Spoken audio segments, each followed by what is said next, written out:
अन्य सदस्य श्रीमती आशा कुमारी जी। अध्यक्ष महोदय, माननीय संसदीय मंत्री जी ने यहाँ पे जो वक्तव्य दिया, ये वाकई एक बहुत दुखद घटना किन्नौर के निगलसरी में हुई है।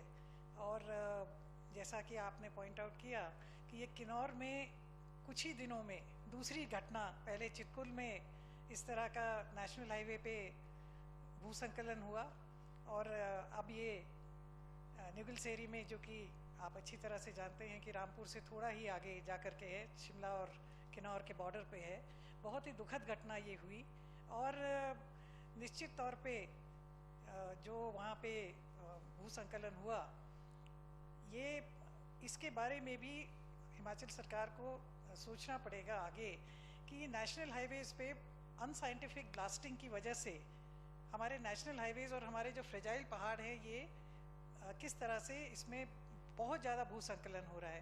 माननीय मुख्यमंत्री जी किन्नौर गए हुए हैं, मतलब घटनास्थल पे गए हुए हैं, और आपने बताया कि माननीय ट्रांसपोर्ट मंत्री भी साथ में गए हुए हैं। हमारी ओर से माननीय मुकेश अग्निहोत्री जी जो लीडर ऑफ अपोजिशन हैं, उनके साथ में नंदलाल जी और विक्रमादित्य सिंह जी भी गए हैं, और जगत सिंह नेगी जी जो वहाँ से खुद विधायक हैं, वो कल ही चले गए थे।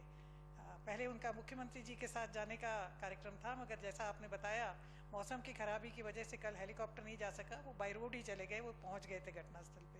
ये बहुत दुखद है कि 13 व्यक्तियों की अभी तक जो बॉडीज हैं वो रिकवर हुई हैं, और जैसा आपने बताया कि ये आंकड़ा अभी बढ़ेगा, निश्चित तौर पे बढ़ेगा। एक HRTC की बस जिसका ड्राइवर और कंडक्टर एक ये कह सकते हैं कि डिवाइन इंटरवेंशन से उन दोनों की जान बच गई, और उनके सामने सामने वो पहाड़ नीचे आया। और एक HRTC की बस, एक टाटा सूमो, मेरे ख्याल से जो टाटा सूमो में लोग थे उनकी 7-8 लोगों की मृत्यु हो गई, मौके पे ही मृत्यु हो गई। इसी तरह से एक ट्रक थी, शायद वो भी निकाल लिया गया है, मगर छोटी गाड़ियां कई आशंकित हैं कि उसमें चपेट में आ गई हैं, और हो सकता है नीचे बहाव के साथ नीचे ही चली गई हों, सतलज में बह गई हों, कोई अभी इसका अंदाजा नहीं लगाया जा रहा है। अध्यक्ष महोदय, मैं कांग्रेस पार्टी की तरफ से इस घड़ी में आपके दुख वाले जो आपने संवेदना प्रकट की है उसमें शामिल करती हूँ।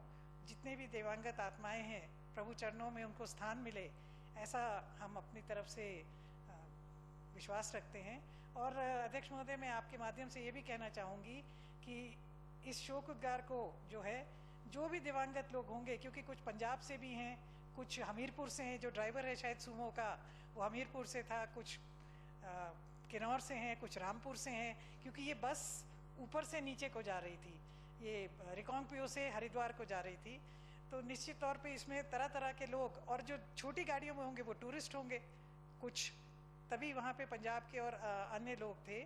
सभी को हमारी ओर से, हमारे दल की ओर से मैं आपके माध्यम से शामिल करती हूँ। निश्चित तौर पे मुख्यमंत्री महोदय जब वापस आ जाएंगे और विस्तृत जानकारी यहाँ पे सदन में वो निश्चित तौर पे देंगे, और जब पूरा रेस्क्यू ऑपरेशन हो जाएगा, हालांकि इतने बड़े हादसे के बाद कोई और बचा हो इसकी संभावनाएं कम नजर आती हैं, मगर भगवती का जो मंशा होती है वो इंसान की मंशा से ज़्यादा माने रखती है। तो भगवती के से भी हम प्रार्थना करेंगे कि जो बच सकते हों, हो सकता है कोई क्रेविस के नीचे, कोई पत्थर के नीचे ऐसी जगह पे ट्रैप्ड हो जहाँ से उनको निकाला जा सके। आपने बताया कि NDRF की टीम्स, ITBP की टीम्स, ये सारी टीम्स जो हैं ये मौके पे पहुँच गई हैं।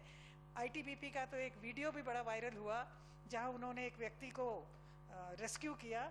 हम उन सब के धन्यवादी हैं जो अपनी जान पे खेल के वहाँ पे इस रेस्क्यू ऑपरेशंस में हिस्सा ले रहे हैं, और आपके माध्यम से और सदन के माध्यम से हम अपने आप को इस दुख की घड़ी में शामिल करते हैं। और अगर आप उचित समझें तो हम यहाँ 1-2 मिनट का मौन भी उनके लिए रख सकते हैं। जी जी जरूर। श्री राकेश जी।